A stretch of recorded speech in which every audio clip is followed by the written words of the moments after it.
ശ്രീകൃഷ്ണ. എല്ലാവർക്കും മാധവത്തിലേക്ക് സ്വാഗതം. ഏകാദശിയാണ് അംല ഏകാദശി. ഫാൽഗുന മാസത്തിലെ ശുക്ലപക്ഷ ഏകാദശി. ഏകാദശി തിഥി ആരംഭിക്കുന്നത് 2026 ഫെബ്രുവരി മാസം 27-ാം തീയതി വെളുപ്പിനെ 12:33 മുതൽ 2026 ഫെബ്രുവരി 27-ാം തീയതി രാത്രി 10:32 വരെയാണ്. അതുകൊണ്ട് തന്നെ ഏകാദശിയും മഹാദ്വാദശിയും കൂടി ചേർന്ന് വരുന്ന ആ പുണ്യമായ ദിവസം ഫാൽഗുന മാസത്തിലെ ശുക്ലപക്ഷ ഏകാദശി അംല ഏകാദശി നമ്മൾ 2026 ഫെബ്രുവരി 27-ാം തീയതിയാണ് ആഘോഷിക്കുന്നത്. ഈ ഏകാദശി വ്രതം ആചരിച്ചാൽ എല്ലാ വിധത്തിലുള്ള പാപങ്ങളിൽ നിന്നും മോചനം ലഭിക്കുമെന്നും 1000 പശുക്കളെ ദാനം ചെയ്യുന്നതിന് തുല്യമായ ഫലം ലഭിക്കുമെന്നും വിശ്വസിക്കുന്നു. അംല എന്നാൽ നെല്ലിക്ക എന്നാണ് അർത്ഥം. അതുകൊണ്ട് തന്നെ ഈ ഏകാദശിക്ക് നെല്ലിക്കയ്ക്ക് വളരെയധികം പ്രാധാന്യമുണ്ട്. ഭഗവാൻ മഹാവിഷ്ണുവിൻ്റെ വായ്ക്കകത്തു നിന്നാണ് നെല്ലിക്ക ഉണ്ടായത് എന്ന് വിശ്വസിക്കുന്നു. മഹാലക്ഷ്മിയുടെ സാന്നിധ്യമുള്ള വൃക്ഷമാണ് നെല്ലിക്കയെന്നും നെല്ലിമരത്തിൽ മഹാവിഷ്ണു വസിക്കുന്നുവെന്നും വിശ്വസിക്കുന്നു. അതുകൊണ്ട് തന്നെ അന്നേ ദിവസം നെല്ലിക്കായ്ക്കും നെല്ലിമരത്തിനും വളരെയധികം പ്രാധാന്യമുണ്ട്. ഉത്തരേന്ത്യയിലൊക്കെയുള്ള മനുഷ്യര്, വൈഷ്ണവര് അന്നേ ദിവസം നെല്ലിമരത്തിനെ ആരാധിക്കുന്നുണ്ട്. നെല്ലിമരത്തിന്റെ ചുവട് വൃത്തിയാക്കുകയും മഞ്ഞൾ വെള്ളം തളിക്കുകയും പൂക്കളും പനിനീരും എല്ലാം കൊണ്ട് ശുദ്ധമാക്കുകയും ആരാധിക്കുകയും ദീപങ്ങളും ധൂപങ്ങളും കൊണ്ട് ആരാധിച്ച് പ്രാർത്ഥിക്കുകയും നെല്ലിമരത്തിന് പാല് സമർപ്പിക്കുകയും ചെയ്യും. അതായത് ഒരു പാത്രത്തില് പാലെടുത്തിട്ട് പാലും വെള്ളവും കൂടി ചേർത്ത്, അല്ലെങ്കിൽ പാല് മാത്രമായിട്ട് എടുത്തിട്ട് അത് നെല്ലിമരത്തിന്റെ ചുവട്ടില് ഒഴിച്ചു കൊടുത്ത് 4 തവണ നെല്ലിമരത്തിനെ വലം വെച്ച് പ്രദക്ഷിണം ചെയ്ത് പ്രാർത്ഥിക്കാറുണ്ട്. അംല ഏകാദശി ദിവസം നമ്മൾ പ്രാർത്ഥിക്കേണ്ടുന്ന ഭഗവാൻ മഹാവിഷ്ണുവിന്റെ നാമം അത് ഓം നമോ ഭഗവതേ വാസുദേവായ എന്നാണ്. 108 തവണ, 1008 തവണ, 10008 തവണ, 1,08,000 തവണയൊക്കെ ജപിക്കാൻ സാധിക്കുന്നുണ്ടെങ്കിൽ വളരെ വളരെ ശ്രേഷ്ഠം. ഇതാണ് ഫാൽഗുന ഏകാദശിയെ പറ്റി പൊതുവെ മനസ്സിലാക്കാനായിട്ടുള്ളത്. ഈ ഏകാദശിക്ക്, അതായത് അംല ഏകാദശിക്ക് 2026 ഫെബ്രുവരി 27-ാം തീയതി അന്നേ ദിവസം നമ്മൾ ഭഗവാൻ മഹാവിഷ്ണുവിന് നെല്ലിക്ക സമർപ്പിക്കണം എന്നാണ് വിശ്വസിക്കുന്നത്. അതായത് ഭഗവാന് വഴിപാടായി നമ്മൾ നെല്ലിക്ക സമർപ്പിക്കണം. അതുമാത്രമല്ല, നമ്മുടെ ആഹാരത്തില് പ്രസാദമായിട്ട് അന്നേ ദിവസം നെല്ലിക്ക ഉണ്ടാകണം. നെല്ലിക്ക എന്ന് നമ്മൾ പ്രസാദമായി സ്വീകരിക്കണം, കഴിക്കണം എന്നാണ് പറയുന്നത്. ഉപവസിക്കാത്ത ആളുകൾ എല്ലാവരും തന്നെ അന്നേ ദിവസം നെല്ലിക്ക ഭക്ഷിക്കണം. അതല്ല, ഉപവസിക്കുന്ന ആളുകളാണെങ്കിൽ ഭഗവാൻ മഹാവിഷ്ണുവിന് നെല്ലിക്ക സമർപ്പിച്ചതിന് ശേഷം പാരണ വീടി കഴിയുമ്പോൾ നിങ്ങൾ നെല്ലിക്ക കഴിച്ച് നിങ്ങളുടെ ആ പാരണ വീടണം. സാധാരണ നമ്മൾ തീർത്ഥം സേവിക്കുകയും എന്തെങ്കിലും പഴങ്ങൾ എന്തെങ്കിലും ഉണ്ടെങ്കിൽ അത് ഭഗവാന് നൈവേദ്യമായി സമർപ്പിച്ച്, അല്ലെങ്കിൽ പ്രസാദം എന്തെങ്കിലും ഉണ്ടെങ്കിൽ അത് ഭഗവാന് നൈവേദ്യമായി സമർപ്പിച്ച് അതാണ് സ്വീകരിക്കുന്നത്. ഇവിടെ ഭഗവാന് നെല്ലിക്ക സമർപ്പിച്ചിട്ട് ആ നെല്ലിക്ക നിങ്ങൾ പ്രസാദമായി സ്വീകരിക്കണം. നെല്ലിക്കയായിട്ട് കഴിക്കാൻ സാധിക്കുന്നില്ലെങ്കിൽ നിങ്ങൾക്ക് ഇഷ്ടമുള്ള രീതിയിൽ നെല്ലിക്ക ഒരു വിഭവമായി ഉണ്ടാക്കിയിട്ട് ആ വിഭവം ഭഗവാന് സമർപ്പിച്ചാലും മതി. ചില മനുഷ്യർക്ക് പച്ച നെല്ലിക്ക കഴിക്കുന്നത് ഇഷ്ടമാകില്ല. അങ്ങനെയാണെങ്കിൽ നെല്ലിക്ക കൊണ്ട് എന്തെങ്കിലും ഒരു ക്യാൻഡി പോലെ ഉണ്ടാക്കുകയോ അല്ലെങ്കിൽ ലേഹ്യം പോലെ ഉണ്ടാക്കുകയോ എന്താന്ന് വെച്ചാൽ നമ്മൾ ചെയ്യുക. പക്ഷെ ഏകാദശിക്ക് ഉപയോഗിക്കാൻ പറ്റുന്ന പദാർത്ഥങ്ങൾ മാത്രം ഉപയോഗിച്ചുകൊണ്ടായിരിക്കണം ചെയ്യേണ്ടത്. നെല്ലിക്ക നന്നായിട്ട് വേവിച്ചിട്ട് അരച്ചിട്ട് ശർക്കരയും നെയ്യും ഒക്കെ ചേർത്ത് വരട്ടിയെടുത്തു കഴിഞ്ഞാൽ ഒരു ലേഹ്യം പോലെയാകും. വേണമെങ്കിൽ അതിനകത്തേക്ക് തേങ്ങാപ്പാലും ഒക്കെ ചേർക്കാം. അങ്ങനെ ചേർത്ത് വരട്ടി ഒരു ലേഹ്യം പോലെ ആക്കി അത് വേണമെങ്കിലും ഭഗവാനെ സമർപ്പിക്കാം. അപ്പൊ നിങ്ങൾക്ക് കഴിക്കാമല്ലോ. അല്ലെങ്കിൽ നെല്ലിക്കയായിട്ട് സമർപ്പിക്കാം. നെല്ലിക്ക ഉപ്പിട്ട് വേവിച്ചിട്ട് അങ്ങനെ വേണമെങ്കിലും സമർപ്പിക്കാം. പച്ച നെല്ലിക്ക സമർപ്പിക്കാം. ഉപ്പിടാതെ വേവിച്ച് അങ്ങനെ വേണമെങ്കിലും സമർപ്പിക്കാം. അല്ലെങ്കിൽ നെല്ലിക്കയും പഞ്ചസാരയും കൂടെ ചേർത്ത് വേവിച്ചതിന് ശേഷം അതൊന്ന് തണുത്ത് കഴിയുമ്പോൾ ഭഗവാന് സമർപ്പിക്കാം. എങ്ങനെയാണോ നമ്മുടെ ഇഷ്ടം. അല്ലെങ്കിൽ തേൻ നെല്ലിക്ക ഉണ്ടാക്കി അത് സമർപ്പിക്കാം, നമ്മുടെ ഇഷ്ടം. എന്തായാലും ഭക്ഷണം കഴിക്കുന്ന ആളുകളാണെങ്കിൽ അന്നേ ദിവസം നിങ്ങളുടെ ആഹാരത്തിൽ നെല്ലിക്ക ഉണ്ടായിരിക്കണം. അതല്ല, ആഹാരം കഴിക്കാതെ ഇരുന്ന് വ്രതം എടുക്കുന്ന ആളുകളാണെങ്കിൽ പാരണ വീടുന്ന സമയത്ത്, ഏകാദശി പാരണ വീടുന്ന സമയത്ത് നെല്ലിക്ക ഉണ്ടായിരിക്കണം. ഇതാണ് പ്രധാനമായിട്ടും ശ്രദ്ധിക്കാനുള്ളത്. ഇനി നമുക്ക് ഏകാദശിയുടെ കഥയും പാരണാ സമയവും അതുപോലെ തന്നെ വ്രതകഥയും, ഇത്രയും കാര്യങ്ങളാണ് നോക്കാനുള്ളത്. ഏകാദശി എടുക്കുന്നത് എല്ലാവർക്കും അറിയാം. ഏകാദശിയുടെ തലേ ദിവസം നമ്മൾ ഒരിക്കൽ ഉണ്ണണം. തലേ ദിവസം തന്നെയാണെങ്കിലും സന്ധ്യയ്ക്ക് മുമ്പ് ആഹാരം കഴിച്ചു നിർത്തുന്നതാണ് ഏറ്റവും ഉത്തമം. ഏകാദശിയുടെ തലേ ദിവസം വൈകുന്നേരം അന്ന് പഴവർഗ്ഗങ്ങൾ കഴിക്കുന്നതാണ് ഏറ്റവും ഉത്തമം. അതല്ലെങ്കിൽ ഒരു നേരം ആഹാരം, മറ്റു 2 നേരങ്ങളിലും ഗോതമ്പ്, റവ അങ്ങനെ എന്തെങ്കിലുമുള്ള സാധനങ്ങൾ. ഏകാദശി ദിവസം രാവിലെ കുളിച്ച് ഓം നമോ ഭഗവതേ വാസുദേവായ എന്ന് വിളക്ക് തെളിയിച്ച് ഭഗവാനോട് പ്രാർത്ഥിച്ചതിന് ശേഷം മറ്റു നാമങ്ങളൊക്കെ ജപിച്ചതിന് ശേഷം നമുക്ക് നമ്മുടെ ഏകാദശിയിലേക്ക് കടക്കാം. ചിലര് പൂർണ്ണമായ ഉപവാസമായിരിക്കും, ചിലര് ജലം മാത്രം കുടിച്ചിരിക്കും, ചിലര് പഴങ്ങൾ കഴിച്ചിരിക്കും, ചിലര് പാലും പഴവും കഴിക്കും, ചിലര് ഏകാദശി പുഴുക്ക് അങ്ങനെയുള്ള ആഹാരങ്ങളൊക്കെ ഉണ്ടാക്കി കഴിക്കും. ചിലര് ഒരു നേരം മാത്രം കഴിക്കും, ചിലര് 2 നേരം കഴിക്കും, ചിലര് 3 നേരവും കഴിക്കും. നമ്മുടെ ആരോഗ്യസ്ഥിതി, നമ്മുടെ സാഹചര്യം ഇതൊക്കെ നോക്കിയിട്ട് വേണം ചെയ്യാനായിട്ട്. ഏകാദശി പുഴുക്ക് എങ്ങനെയാണ് ഉണ്ടാക്കേണ്ടത് എന്നുള്ളത് ഞാൻ വീഡിയോ ഇട്ടിട്ടുണ്ട്. കൗസ്തുഭം വെജ് ഫുഡ്സ് എന്ന് പറഞ്ഞ ചാനലിൽ, നമ്മുടെ ചാനൽ തന്നെയാണ്. ആ ചാനലിൽ ഏകാദശി പുഴുക്ക് ഉണ്ടാക്കുന്ന വീഡിയോ ഇട്ടിട്ടുണ്ട്. അത് നിങ്ങൾക്ക് വേണമെങ്കിൽ കാണാവുന്നതാണ്. പഴങ്ങള്, പച്ചക്കറികള്, കിഴങ്ങ് വർഗ്ഗങ്ങള്, തേങ്ങ, വെളിച്ചെണ്ണ ഇതൊക്കെ തന്നെ ധാരാളമായിട്ട് നമുക്ക് നമ്മുടെ ഭക്ഷണത്തിൽ ഉൾപ്പെടുത്താം. എന്ത് കഴിച്ചാലും അത് പ്രസാദമായിട്ട് വേണം അന്നത്തെ ദിവസം നമ്മൾ ഉപയോഗിക്കേണ്ടത്. അതായത് നമ്മൾ അന്നത്തെ ദിവസം ആഹാരമല്ല കഴിക്കുന്നത്, പ്രസാദമാണ്. അതുകൊണ്ട് തന്നെ നമ്മൾ എന്ത് കഴിച്ചാലും അത് ഭഗവാനെ സമർപ്പിച്ചതിന് ശേഷം പ്രസാദമായിട്ട് കഴിക്കുക. തുളസി ഇലകളൊക്കെ ദശമി നാളില് നമ്മൾ എടുത്തു വെക്കണം. ദശമി നാളില് എടുത്തു വെച്ചിട്ട് നമ്മൾ പിറ്റേ ദിവസം നമ്മൾ ഭഗവാനെ സമർപ്പിക്കണം. ഏകാദശി ദിവസവും മഹാദ്വാദശി ദിവസവും സാധാരണ നമ്മൾ തുളസി ഇലകൾ നുള്ളാറില്ല. മഹാലക്ഷ്മി അന്നേ ദിവസം, തുളസി ദേവി അന്നേ ദിവസം ഏകാദശിയിലാണ് എന്നാണ് വിശ്വസിക്കുന്നത്. അതുകൊണ്ട് തന്നെ ഏകാദശിക്കും മഹാദ്വാദശിക്കും നമ്മൾ ദേവിയെ ഉപദ്രവിക്കാറില്ല, ദേവിയെ വേദനിപ്പിക്കാറില്ല. പക്ഷെ മറ്റൊരു കാര്യം ശ്രദ്ധിക്കാനുള്ളത്, ഭഗവാന് എന്ത് നൈവേദ്യം സമർപ്പിച്ചാലും അതിൽ ഒരു തുളസിയില ഉണ്ടായിരിക്കണം. എങ്കിൽ മാത്രമേ ആ പ്രസാദത്തിന്, ആ സമർപ്പണത്തിന് പൂർണ്ണത ഉണ്ടാവുകയുള്ളൂ എന്നാണ് വിശ്വാസം. പക്ഷെ വിദേശ രാജ്യങ്ങളിൽ താമസിക്കുന്ന പല ആളുകൾക്കും തുളസിയിലകൾ കിട്ടാറില്ല. അതുകൊണ്ട് തന്നെ അക്കാര്യത്തിൽ നിങ്ങൾ വിഷമിക്കേണ്ട. ഭഗവാന് നമ്മുടെ എല്ലാ സാഹചര്യങ്ങളും അറിയാം. പൂർണ്ണ മനസ്സോടുകൂടി സമർപ്പിക്കുക എന്നുള്ളതാണ് പ്രധാനം. മനസ്സില്ലാതെ കുറെ തുളസി ഇലകൾ സമർപ്പിച്ചത് കൊണ്ട് യാതൊരു കാര്യവുമില്ല. അക്കാര്യം ഒന്ന് ശ്രദ്ധിക്കുക. ഇതാണ് പ്രധാനമായിട്ടും ചെയ്യാനുള്ളത്. അതുപോലെ തന്നെ ചൊവ്വരി, അതുപോലെ നിലക്കടല, ഇങ്ങനെയുള്ള സാധനങ്ങളൊക്കെ തന്നെ നമുക്ക് ഉപയോഗിക്കാവുന്നതാണ്. ചൊവ്വരി പാലിൽ കാച്ചി നമുക്ക് കഴിക്കാവുന്നതാണ്. ഇതൊക്കെ ചെയ്യാം. ഒരു തരത്തിലുള്ള ധാന്യവർഗ്ഗങ്ങള്, അതുപോലെ മത്സ്യമാംസാദി ഭക്ഷണങ്ങള്, ഉള്ളി, വെളുത്തുള്ളി തുടങ്ങിയ ഭക്ഷണങ്ങൾ ഇതൊന്നും തന്നെ നമ്മൾ ഉപയോഗിക്കാറില്ല. അരി, ഗോതമ്പ്, റാഗി, തിന, ഓട്സ് ഒന്നും ഉപയോഗിക്കാറില്ല. അതുപോലെ ഉള്ളി, വെളുത്തുള്ളി അത് ഉപയോഗിക്കാറില്ല. മത്സ്യമാംസാദി ഭക്ഷണങ്ങൾ ഉപയോഗിക്കാറില്ല. ചായ കുടിക്കാമോ എന്നൊരു സംശയം തോന്നും. നിർബന്ധമാണെങ്കിൽ രാവിലെ ഒരു ചായ, വൈകുന്നേരം ഒരു ചായ ഉപയോഗിക്കാവുന്നതാണ്. നിർബന്ധമാണെങ്കിൽ മാത്രം, നിർബന്ധമല്ലെങ്കിൽ വേണ്ട. പക്ഷെ ചായ കുടിച്ചില്ലെങ്കിൽ തലവേദന എടുക്കുമെന്ന് അങ്ങനെയുള്ള ആളുകൾ ചായ കുടിച്ചോളൂ, ഇല്ലെങ്കിൽ നിങ്ങളുടെ ഏകാദശിക്ക് അത് ബുദ്ധിമുട്ടുണ്ടാക്കും. പീരീഡ്സ് ആയിരിക്കുന്നവരെ, പുലയും ബാലായ്മയും ഉള്ളവരെ എന്തു ചെയ്യും എന്ന ഒരു ചോദ്യം ഉണ്ടാകുന്നുണ്ട്. അങ്ങനെയുള്ളവർക്ക് അവർക്കും വ്രതനിഷ്ഠയിൽ തന്നെ ഇരിക്കാവുന്നതാണ്. അതായത് രാവിലെ എഴുന്നേൽക്കുക, കുളിക്കുക, നമ്മുടെ മനസ്സിൽ നമ്മുടെ ഭഗവാനെ പ്രാർത്ഥിക്കുക നമ്മുടെ മുറിയിൽ ഇരുന്നു കൊണ്ട്. അതിനുശേഷം വ്രതം എങ്ങനെയാണോ, ഏകാദശി എങ്ങനെയാണോ പറഞ്ഞിരിക്കുന്നത് അതനുസരിച്ചിട്ടുള്ള ഭക്ഷണങ്ങൾ കഴിക്കുക.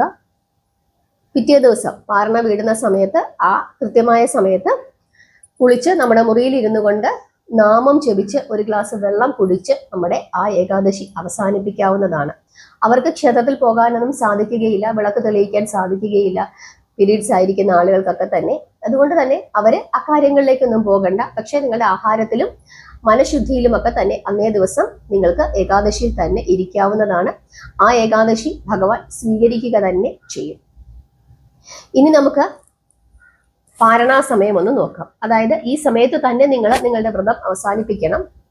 പാരണാ സമയത്ത് വ്രതം അവസാനിപ്പിക്കണം, ഇല്ലെങ്കിൽ മഹാദോഷമാണ് എന്നാണ് വിശ്വസിക്കുന്നത്.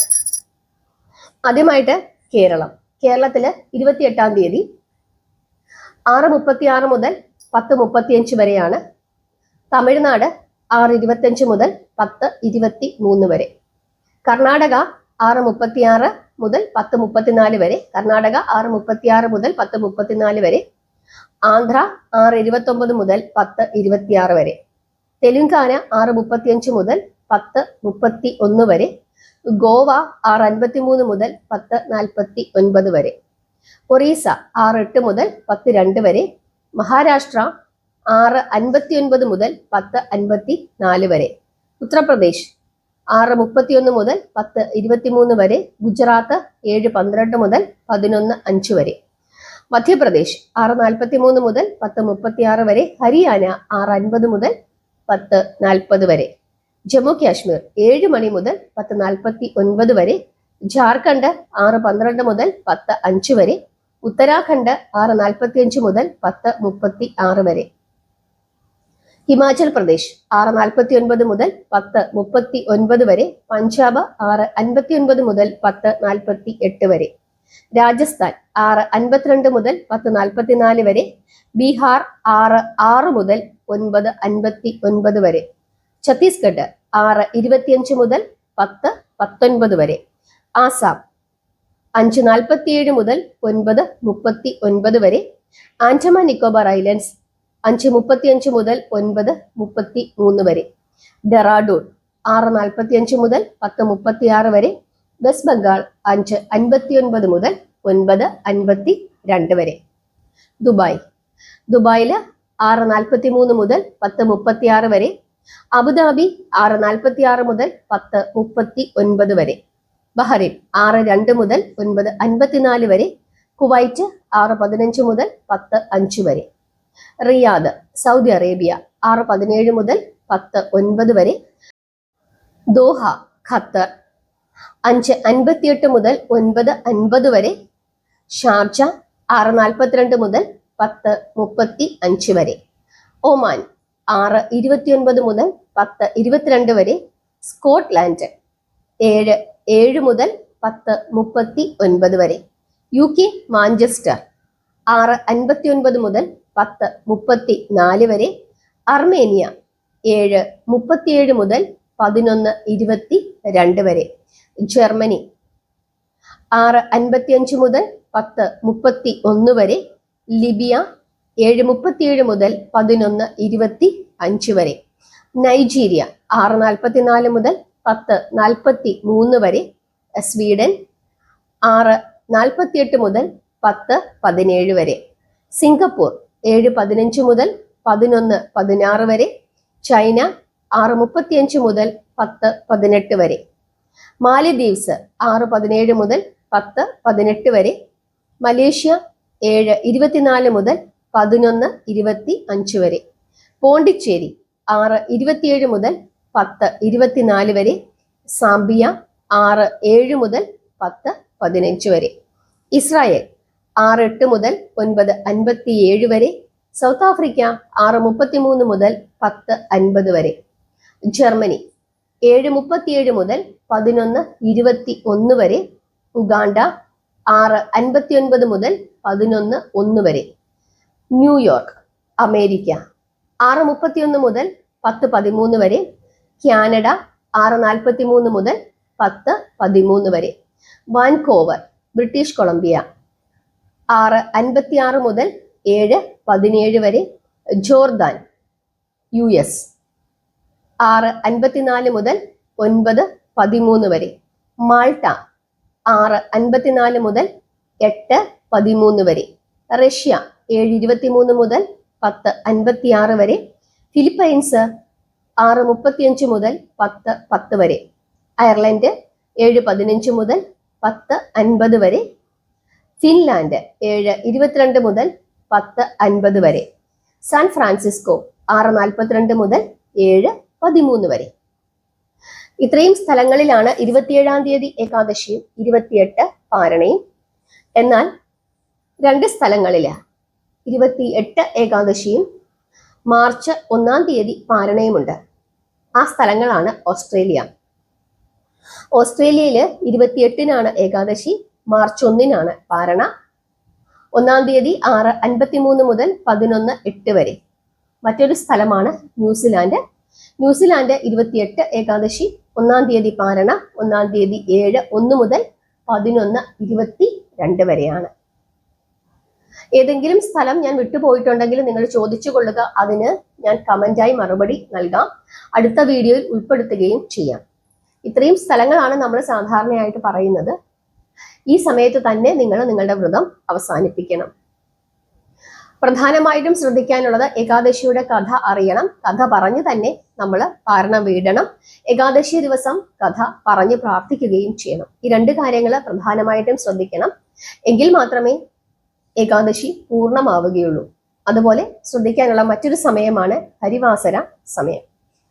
ഹരിവാസര സമയം എന്ന് പറയുന്നത് ഭഗവാൻ മഹാവിഷ്ണുവിന്റെയും മഹാലക്ഷ്മിയുടെയും സാന്നിധ്യം ഭൂമിയിൽ കൂടുതലായി ഏകാദശി ദിവസം ഉണ്ടാകുന്ന ആ ഒരു സമയമാണ്. ആ സമയത്ത് ഓം നമോ ഭഗവതേ വാസുദേവായ എന്ന മന്ത്രം പരമാവധി സമയം ജപിച്ചുകൊണ്ടിരിക്കുന്നത് വളരെ ശ്രേഷ്ഠമാണ്, ഐശ്വര്യദായകമാണ് എന്നാണ് വിശ്വസിക്കുന്നത്. 27-ാം തീയതി വൈകുന്നേരം 4:08 മുതൽ 28-ാം തീയതി വെളുപ്പിനെ 4:05 വരെയാണ് ഹരിവാസര സമയം. അതുകൊണ്ട് തന്നെ 27-ാം തീയതി വൈകുന്നേരം 4:08 മുതൽ 28-ാം തീയതി വെളുപ്പിനെ 4:05 വരെയുള്ള ആ ഒരു രാത്രികാല സമയം, സന്ധ്യ കഴിഞ്ഞിട്ടുള്ള ആ ഒരു രാത്രികാല സമയം നിങ്ങൾ പരമാവധി നാമം ജപിക്കുകയും ഭഗവാന്റെ കഥകൾ കേൾക്കുകയും ചെയ്യുക. നമ്മുടെ ചാനൽ തന്നെ ഭാഗവതം എന്ന് പറഞ്ഞ പ്രത്യേകം ഒരു സീരീസ് തന്നെയായിട്ട് നമ്മൾ പ്ലേലിസ്റ്റിൽ ഇട്ടിട്ടുണ്ട്. നിങ്ങൾ ഭഗവാന്റെ കഥകളൊക്കെ ആ സമയത്ത് എടുത്ത് കേൾക്കുകയും കുട്ടികൾക്ക് പറഞ്ഞു കൊടുക്കുകയും ഒക്കെ ചെയ്യുക. ഇനി നമുക്ക് ഏകാദശിയുടെ കഥ, അംല ഏകാദശിയുടെ കഥ എന്താണ് എന്ന് നോക്കാം. നിർബന്ധമായും കഥ അറിയണം. അതാണ് ഏകാദശിയുടെ ഒരു പ്രത്യേകത. ഈ കഥ പറഞ്ഞു കൊടുക്കുന്നത് 88,000 ഋഷികൾക്ക് സൂത പൗരാണികൻ പറഞ്ഞു കൊടുത്തു എന്നാണ് വിശ്വസിക്കുന്നത്. പണ്ട് വൈദികം എന്ന് പറഞ്ഞ ഒരു നഗരമുണ്ടായിരുന്നു. ആ നഗരത്തില് എല്ലാ വിധത്തിൽപ്പെട്ട മനുഷ്യരും, അതായത് 4 വർണ്ണാശ്രമങ്ങളിലും പെട്ട മനുഷ്യരും വളരെ സന്തോഷത്തോടു കൂടി വേദമന്ത്രങ്ങളൊക്കെ ജപിച്ച് പ്രാർത്ഥിച്ച് അവരവരുടെ തൊഴിലുകളൊക്കെ ചെയ്ത് വളരെ സന്തോഷത്തോടുകൂടി മാന്യതയോടുകൂടി അവര് ജീവിച്ചിരുന്നു. ആ നഗരത്തിൽ എപ്പോഴും വേദമന്ത്രങ്ങളുടെ ഒരു ശബ്ദമായിരുന്നു. പാപികളോ ദുഷ്ടന്മാരോ നിരീശ്വരവാദികളോ ആരും ആ രാജ്യത്ത് ഉണ്ടായിരുന്നില്ല, വൈദികം എന്ന നഗരത്തില്. ചൈത്രരഥൻ എന്ന ചന്ദ്രവംശ രാജാവായിരുന്നു ഈ വൈദികം എന്ന ഈ ഒരു നഗരം ഭരിച്ചിരുന്നത്. അദ്ദേഹം ധർമ്മിഷ്ഠനായിരുന്നു, ഭക്തനായിരുന്നു, പണ്ഡിതനുമായിരുന്നു. അദ്ദേഹത്തിന്റെ രാജ്യത്തില് ദരിദ്രരില്ലായിരുന്നു, പിശുക്കരില്ലായിരുന്നു. എല്ലാ ഭക്തിയോടുകൂടി എല്ലാ നിഷ്ഠയോടുകൂടി ജീവിച്ചിരുന്ന മനുഷ്യർ മാത്രമേ അദ്ദേഹത്തിന്റെ രാജ്യത്ത് ഉണ്ടായിരുന്നുള്ളൂ. എല്ലാവരും ഭക്തരായിരുന്നു, വിഷ്ണു ഭക്തരായിരുന്നു. അതുകൊണ്ട് തന്നെ ആ രാജ്യത്തിലുള്ള എല്ലാവരും എല്ലാ ഏകാദശികളും എടുക്കുമായിരുന്നു. അങ്ങനെ ഫാൽഗുന മാസത്തിലെ ശുക്ലപക്ഷ അംല ഏകാദശി അങ്ങനെ വരികയാണ്. അന്നേ ദിവസം ആ രാജ്യത്തിലുള്ള എല്ലാ മനുഷ്യരും, രാജാവ് ഉൾപ്പെടെ എല്ലാവരും കൂടി ഒരു ക്ഷേത്രത്തിൽ ഒത്തുകൂടുകയും അവിടെ ഇരുന്നു കൊണ്ട് നാമങ്ങൾ ജപിക്കുകയും ഭഗവാന്റെ കഥകൾ പറയുകയും രാത്രി മുഴുവനും ആ രാജ്യത്തിലുള്ള സകലമാന മനുഷ്യരും, രാജാവ് ഉൾപ്പെടെ ആ ക്ഷേത്രത്തിൽ ഇരുന്ന് പ്രാർത്ഥിക്കുകയും രാത്രി മുഴുവനും ഉറങ്ങാതെ ഇരുന്ന് നാമം ജപിക്കുകയും ഹരികഥകൾ പാരായണം ചെയ്യുകയും ചെയ്യുമായിരുന്നു. അങ്ങനെ ഒരു ദിവസം ആ ക്ഷേത്രത്തിലേക്ക് ഒരു പക്ഷിവേട്ടക്കാരൻ വരികയാണ്. ദുഷ്ടനായിരുന്നു, പാപിയായിരുന്നു അയാൾ. വല്ലതും ആഹാരം കിട്ടുമോ, രാത്രി മുഴുവൻ ഇങ്ങനെ ക്ഷേത്രത്തിൽ ധാരാളം ആളുകൾ ഇരിക്കുന്നു, എന്തെങ്കിലും കഴിക്കാൻ കിട്ടുമായിരിക്കും എന്ന് കരുതിയിട്ടാണ് ആ പക്ഷി വേട്ടക്കാരൻ അവിടേക്ക് വരുന്നത്. അങ്ങനെ അയാൾ ആ ക്ഷേത്രത്തിൽ എത്തിച്ചേർന്നു. അവിടെ ചെന്നപ്പോൾ അയാൾ കണ്ട കാഴ്ച അവിടെ കഴിക്കാനൊന്നുമില്ല, എല്ലാവരും ഇരുന്ന് നാമം ജപിക്കുന്നു. അങ്ങനെ അയാളും അവിടെ ഇരുന്ന് ഭഗവാന്റെ കഥകളൊക്കെ കേട്ട് നാമം ജപിക്കുന്നതൊക്കെ കേട്ട് അയാൾ അങ്ങനെ ഉറങ്ങാതെ അവിടെ ഇരുന്നു. പിറ്റേ ദിവസം അയാൾ എല്ലാവരും പാരണ വീടിയതിനു ശേഷം തിരിച്ചു പോയപ്പോൾ അയാളും തിരിച്ചയാളുടെ വീട്ടിലേക്ക് പോവുകയും ചെയ്തു. അങ്ങനെ കുറെ കാലം കഴിഞ്ഞപ്പോൾ ഈ പക്ഷി വേട്ടക്കാരൻ അങ്ങ് മരിച്ചുപോയി. വീണ്ടും അയാൾക്കൊരു ജന്മമുണ്ടായി. അത് വിധുരഥ എന്ന രാജാവിന്റെ മകനായ ചിത്രസേനനായിട്ടാണ് അയാൾ ജനിച്ചത്. അയാള് അടുത്ത ജന്മത്തില് ഒരു ഭക്തനായിരുന്നു, അതുപോലെ തന്നെ ശ്രേഷ്ഠനുമായിരുന്നു. 10,000 ഗ്രാമങ്ങൾ അദ്ദേഹം ഭരിച്ചിരുന്നു. ധാരാളം സമ്പത്തുണ്ടായിരുന്നു, ധാന്യങ്ങൾ ഉണ്ടായിരുന്നു. സൂര്യനെ പോലെയുള്ള തേജസ് അയാൾക്കുണ്ടായിരുന്നു. മഹാവിഷ്ണുവിനെ പോലെ ധൈര്യശാലിയായിരുന്നു ആ രാജാവ്. ഭൂമിദേവിയെ പോലെ ക്ഷമയുള്ള രാജാവായിരുന്നു ചിത്രസേനൻ. ധാരാളം ദാനങ്ങളൊക്കെ അയാള് നടത്തിയിരുന്നു. അങ്ങനെ ഇരിക്കെ ഈ ചിത്രസേനൻ എന്ന രാജാവ് ഒരിക്കൽ കാട്ടില് വേട്ടയാടാനായിട്ട് പോകുന്നു. ആ സമയത്ത് വഴിതെറ്റി പോകുന്നു. അങ്ങനെ വഴിതെറ്റി ഇയാള് ഒരു മരത്തിന്റെ ചുവട്ടില് ഇരിക്കുന്നു. അവിടെ ഇരുന്ന് ഇയാൾ അങ്ങ് ഉറങ്ങിപ്പോകുന്നു. ആ സമയം അവിടേക്ക് കുറച്ച് കൊള്ളക്കാര് എത്തുന്നു. കൊള്ളക്കാര് നോക്കുമ്പോൾ രാജാവ് ഒറ്റയ്ക്കിരിക്കുന്നു, ഒരു മരത്തിന്റെ ചുവട്ടില് ഒറ്റയ്ക്കിരുന്ന് ഉറങ്ങുന്നു. ഈ കൊള്ളക്കാരെ എല്ലാം ആ രാജ്യത്ത് നിന്ന് അടിച്ചോടിച്ച ആളാണ് ഈ രാജാവ്. കൊള്ളക്കാരെ മാത്രമല്ല അയാളുടെ കുടുംബാംഗങ്ങളെയും ഓടിച്ചിരുന്നു. കാരണം പാരമ്പര്യമായിട്ട് കൊള്ള ചെയ്യുന്ന കുടുംബങ്ങളായിരുന്നു. അതുകൊണ്ട് തന്നെ ഈ കൊള്ളക്കാർക്ക് ഇതാണ് അവസരം, പറ്റിയ അവസരം എന്ന് തോന്നുകയും തങ്ങളെയും തങ്ങളുടെ കുടുംബത്തിനെയും നാട്ടിൽ നിന്ന് ഓടിച്ചുവിട്ട ഈ രാജാവിനെ എങ്ങനെയും വധിക്കണമെന്ന ചിന്തയോടുകൂടി ഈ കൊള്ളക്കാര് തങ്ങളുടെ കയ്യിലിരുന്ന ആയുധങ്ങൾ കൊണ്ട് ഈ രാജാവിനെ ഉപദ്രവിക്കുന്നു. പക്ഷേ ആ ആയുധങ്ങൾക്കൊന്നും തന്നെ രാജാവിനെ ഒരു തരത്തിലുള്ള ഉപദ്രവം ചെയ്യാനായിട്ട് പറ്റിയില്ല. അത് മാത്രമല്ല, ഈ ആയുധങ്ങൾ തിരിച്ച് ഈ കൊള്ളക്കാരെ തന്നെ ആക്രമിക്കുവാനും തുടങ്ങി. ആ സമയത്ത് ഈ മഹാരാജാവിന്റെ ശരീരത്തിൽ നിന്നും ഒരു ദേവത പുറത്തേക്ക് വരികയും ആ ദേവത ഈ കൊള്ളക്കാരെ വധിക്കുകയും ചെയ്യുന്നു. കുറച്ചു കഴിഞ്ഞപ്പോൾ രാജാവ് ഉറക്കത്തിൽ നിന്ന് ഉണരുന്നു. നോക്കുമ്പോൾ തന്റെ മുമ്പിൽ ധാരാളം കൊള്ളക്കാര് മരിച്ചു കിടക്കുന്നതായിട്ട് കാണുന്നു. ആരാണ് ഇവരെ വധിച്ചത് എന്ന ചിന്തയായി രാജാവിന്. ആ സമയത്ത് ഇത് മഹാവിഷ്ണുവാണ് എന്നൊരു അശരീരി, മഹാവിഷ്ണുവാണ് ഈ കൊള്ളക്കാരെ വധിച്ചത് എന്ന ഒരു അശരീരി ആകാശത്തു നിന്ന് കേൾക്കുകയും ചെയ്യുന്നു. എന്നിട്ട് പറയുന്നു, ഏകാദശി വ്രതം അനുഷ്ഠിച്ചതിന്റെ ഫലമായിട്ടാണ് അങ്ങേ മഹാവിഷ്ണു രക്ഷിച്ചത് ആപത്തിൽ നിന്ന് എന്ന് പറയുന്നു. മഹാവിഷ്ണുവിന്റെ ഭക്തരെ ഏത് ആപത്തിൽ നിന്നും മഹാവിഷ്ണു രക്ഷിക്കുമെന്നുള്ളതിന്റെ ഒരു വലിയ തെളിവായി അദ്ദേഹം ഇത് കണക്കാക്കുന്നു. ഈ വിവരം തിരിച്ച് അദ്ദേഹം തന്റെ രാജ്യത്തിൽ വന്ന് തന്റെ ജനങ്ങളോട് പറയുകയും അങ്ങനെ അവരെല്ലാവരും വളരെയധികം ഭക്തിയോടുകൂടി പിന്നീട് അങ്ങോട്ടുള്ള എല്ലാ ഏകാദശികളും രാജാവിന്റെ കൂടെ ഇരുന്ന് ആഘോഷിക്കുകയും ചെയ്തു. അങ്ങനെ ഏകാദശിയുടെ പ്രാധാന്യം ആ രാജ്യത്ത് മുഴുവനും ഉണ്ടായി. ഇതിൽ നിന്നും നമുക്ക് മനസ്സിലാക്കാൻ സാധിക്കുന്നത് ഹരിഭക്തരെ, അതായത് വിഷ്ണു ഭക്തരെ മഹാവിഷ്ണു ഏതൊരു സാഹചര്യത്തിലും ഉപേക്ഷിക്കുകയില്ല. മഹാവിഷ്ണുവിന്റെ സംരക്ഷണം എപ്പോഴും ഉണ്ടാകും എന്നുള്ളതാണ്. പിന്നീട് ആ രാജാവ് വളരെ ശ്രേഷ്ഠമായ രീതിയിൽ തന്റെ രാജ്യം ഭരിക്കുകയും പിന്നീട് മോക്ഷം പ്രാപിച്ച് വൈകുണ്ഠത്തിൽ എത്തിച്ചേരുകയും ചെയ്തു. ഇതാണ് കഥ. ചിത്രസേനൻ എന്ന രാജാവിന്റെ മുൻജന്മത്തിൽ പക്ഷിവേട്ടക്കാരനായിരുന്ന ചിത്രസേനന്റെ കഥയാണ് അംല ഏകാദശി ദിവസം നമ്മൾ കേൾക്കേണ്ടതും പാരണ വീടുന്ന സമയത്ത് നമ്മൾ പ്രാർത്ഥിച്ച് ഭഗവാനെ നമസ്കരിക്കേണ്ടതും.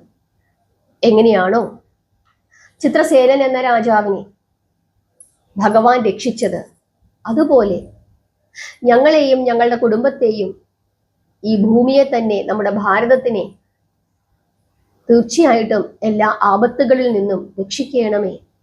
നമ്മുടെ രാജ്യത്തിനും നമുക്കും നമ്മുടെ കുടുംബാംഗങ്ങൾക്കും നമ്മുടെ ബന്ധുക്കൾക്കും സുഹൃത്തുക്കൾക്കും ഒന്നും തന്നെ യാതൊരു വിധത്തിലുള്ള ആപത്തും ഉണ്ടാക്കരുതേ.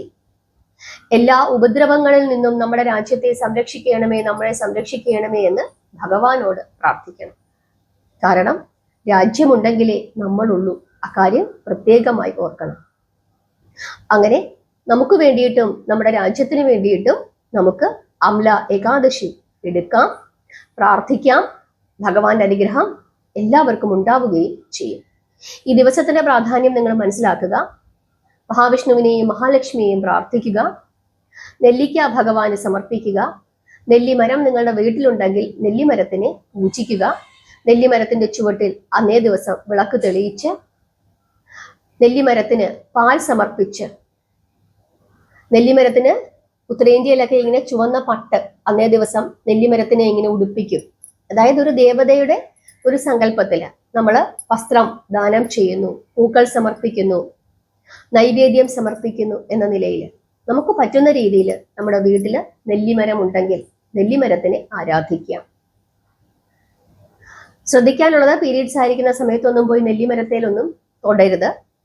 നമ്മൾ തുളസി എങ്ങനെയാണോ സംരക്ഷിക്കുന്നത് അതുപോലെ തന്നെ നെല്ലിമരത്തിനെയും സംരക്ഷിച്ചു കഴിഞ്ഞാൽ, ഏതൊരു വീട്ടിലാണോ നെല്ലിമരത്തിനെ സംരക്ഷിക്കുന്നത് ആ വീട്ടിൽ ദാരിദ്ര്യം ഉണ്ടാവുകയില്ല, സമ്പത്തുണ്ടാകും. അതുകൊണ്ട് തന്നെ ശുദ്ധമായ രീതിയിൽ നെല്ലിമരത്തിനെ സംരക്ഷിക്കുക. നിങ്ങൾക്ക് എല്ലാവർക്കും ഏകാദശിയുമായി ബന്ധപ്പെട്ട സംശയങ്ങളെല്ലാം മാറി എന്ന് വിശ്വസിക്കുന്നു. ഇനി എന്തെങ്കിലും സംശയങ്ങളുണ്ടെങ്കിൽ നിങ്ങളെ കമന്റായി രേഖപ്പെടുത്തുക. അതുപോലെ തന്നെ മാധവം എന്ന യൂട്യൂബ് ചാനലിന്റെ വാട്സപ്പ് ഗ്രൂപ്പിൽ ചേർന്ന് കഴിഞ്ഞാൽ നിങ്ങൾക്ക് ഓരോ ദിവസത്തെയും ബ്രഹ്മമുഹൂർത്തം, രാഹുകാലം ഇതൊക്കെ അറിയാവുന്നതാണ്. തികച്ചും സൗജന്യമാണ്. യാതൊരു വിധത്തിലുള്ള പണവും നൽകേണ്ടതായിട്ടില്ല. ഡിസ്ക്രിപ്ഷനിൽ ഞാൻ ലിങ്ക് കൊടുത്തേക്കാം. ആ ലിങ്കിൽ ക്ലിക്ക് ചെയ്ത് കയറിയാൽ മാത്രം മതി, ജോയിൻ ചെയ്താൽ മതി. പലരും പല വീഡിയോയുടെയും താഴെ കമന്റ് ഇടുന്നുണ്ട്, എന്നെ ഒന്ന് ചേർക്കാമോ എന്ന്. എനിക്കായിട്ട് നിങ്ങളുടെ ആ ഒരു കമന്റിന് മറുപടിയായിട്ട് ചേർക്കാനായിട്ട് പറ്റില്ല. നിങ്ങൾ നിങ്ങളുടെ കമന്റിൽ നിങ്ങളുടെ ഫോൺ നമ്പർ എഴുതി തരികയാണെങ്കിൽ ഞാൻ ആ ഫോൺ നമ്പർ ആ ഗ്രൂപ്പിലേക്ക് ആഡ് ചെയ്യാം. അല്ലെങ്കിൽ ഞാൻ ആ കമന്റിന്റെ താഴെ നിങ്ങൾക്ക് ലിങ്ക് ഷെയർ ചെയ്ത് തരാം. ആ ലിങ്കിൽ നിങ്ങൾക്ക് ക്ലിക്ക് ചെയ്ത് കയറാവുന്നതാണ്. അങ്ങനെയാണ് ചെയ്യേണ്ടത്. നിങ്ങൾക്ക് എല്ലാവർക്കും മനസ്സിലായി എന്ന് വിശ്വസിക്കുന്നു. നാമം ജപിക്കുക, പ്രാർത്ഥിക്കുക. ഭഗവാന്റെ അനുഗ്രഹം എല്ലാവർക്കും ഉണ്ടാകട്ടെ. ഹരേ കൃഷ്ണ.